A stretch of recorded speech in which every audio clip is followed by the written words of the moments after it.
You ask Tiger to solve. This deals with linear equations with one unknown. The final result is x equals 6. Let's solve it step by step. Simplify the expression.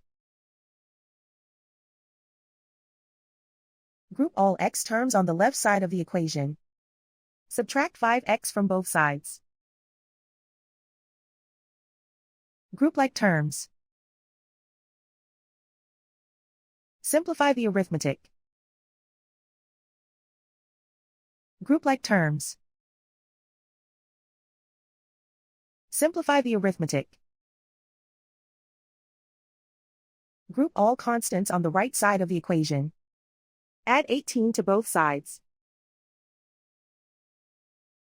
Simplify the arithmetic.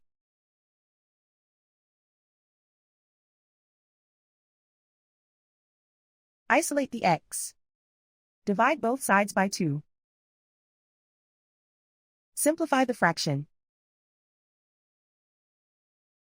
Find the greatest common factor of the numerator and denominator.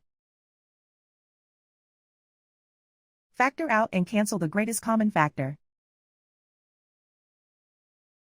And so the final result is x equals 6.